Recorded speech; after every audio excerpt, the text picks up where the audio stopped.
Hey, Reese's Pieces. How y'all doing? Happy Wednesday. This is an impromptu video. Impromptu. And when I say impromptu, meaning that I don't normally do. I do vlogs, with the kids and all that. Aside from my Monday videos, but I just wanted to stop today as I leave Great Wolf Lodge with my kids. So we had kind of an extended spring break, kind of. Our spring break was week before last, and because there was the eclipse, my daughter had a day off of school. So we decided that we would go, someplace else.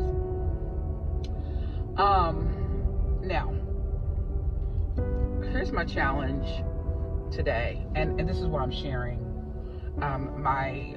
We were here for 2 days, and Kalela went straight to school from here, and Sanford went to work, and so it was just Christina and I. But there was an incident that happened, and this morning was very busy for me in that I wanted to share my perspective with you guys from a view of a mom with special needs kids. And I'm gonna not go over 2 minutes per segment because I know it's gonna be hard to upload this. So you know how sometimes those TikTokers, they'll stop and start the video. Well, I'm going to do that because I want to make sure I'm able to upload this immediately and not have to take it through the channels I normally do when I'm uploading a large file. So having kids with special needs can be a challenge, a huge challenge, and it's always something going on. So I'm going to be a little transparent with you all today. So something happened last night here at the Great Wolf Lodge. I just left there, and regarding my son and the fact that I cannot always be with my children 24/7 to protect them. I wish I could, but I can't. And unfortunately, when that happens, they're vulnerable to things that could happen to them, especially when they were younger. I wanted to make sure that they did not become a victim of something or be victimized, by someone. And I fought hard for that. Was I able to prevent it? Not all the time, but I fought very hard for that. So last night, we were I always get larger suites when we stay at this park, at this place, and I always go on the off days. So if you go on the weekend, if you go during a high time, it's ridiculous. Like, the cost is ridiculous.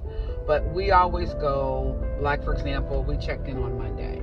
Monday is not, the price is way low. And then we stayed another day, so it was way lower the next day, which was Tuesday, way lower. So we weren't going to stay another day, but we ended up staying another day. And we were in a suite that had 2 bathrooms. Well, you got 3 girls in a bathroom, and so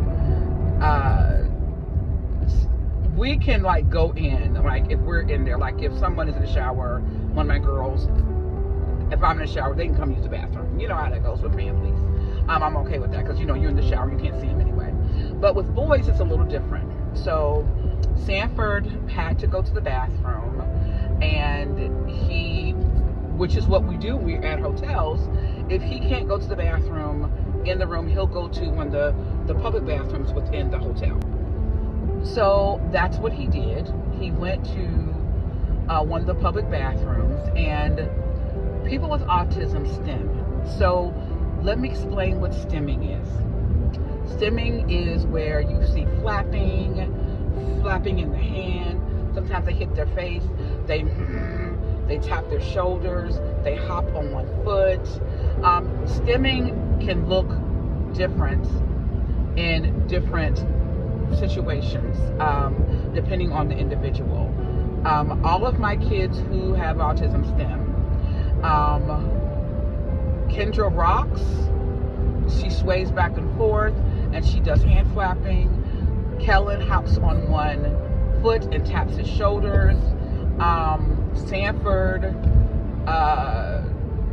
does the hand and face sometime as well. He doesn't hop, but he has this little shaky thing he does, and he makes this noise, and sometimes he hits his face. He pops his face or hit his legs. So he was in the bathroom, and he was in a stall by himself, and he was stimming. Now, I knew he had been gone for a while, and actually I didn't know he had left at first until Christina told me. But he had been gone for a while. Normally I don't, it doesn't bother me. He has his phone with him. Where he's in the place we were at was a family resort. It's pretty safe. They have great security, which will lead, it's a segue to what happened next. So because he was gone for so long, I called down to the front office and said, hey, I just want to know if you guys see my son walking around down there by chance. This is in the main lobby. And more than likely he went to the bathroom that was right off of the main lobby. This place is huge, by the way. And the only public bathrooms they have is in the water park, down in the main floor, the first floor, near one of the restaurants, and then one upstairs near the restaurant and the main desk. So he was at one of these bathrooms. I'm pretty sure it was the second one, the latter, the one that was right near the restaurant and the reception desk. I'm pretty sure he was at that one. So I said, hey, if you see my son, I just want to let you know. And I never said he was missing. That was the first thing. I just said, hey, I just want to make sure he's okay. Well, what ended up happening was, prior to me calling, this was late in the evening, so it was after 10. And in the lodge, they have sleep hours. They call hibernation hours, from 7 p.m. to 11 p.m. to 7 a.m. the next day. So this was probably like maybe 10:30-ish, something like that. I can't remember exactly, but it was pretty late, and he went to the bathroom. No problem. Well, the security guys heard him in there stimming. Now, without going into too much detail, just use your imagination of what they thought he was doing in the bathroom. He was not doing what they thought he was doing in the bathroom. So I had called, and thankfully, my mama bear senses popped in, which is what prompted me to call the front desk in the first place. So when I called them, same time that they were going, right prior to that, they were going back and forth to the bathroom, two security guards kind of yelling at my son, saying, hey, we don't do that here, stop that. Yeah. And now the security guard told me what he did. This is how I know, because I insisted that they call me. So this was going on prior. Just so happened I had called, and they put an APB or whatever they call it out, or they said cold pink, I think it's called, or something she said. I spoke to the manager, and they said missing adults, autistic or something. And sure enough, they said, oh, this must be the guy. And he came out, and they asked him, did they know? Because I had called, they knew exactly what room we were in, and they brought him up to the room. Here's where it gets interesting.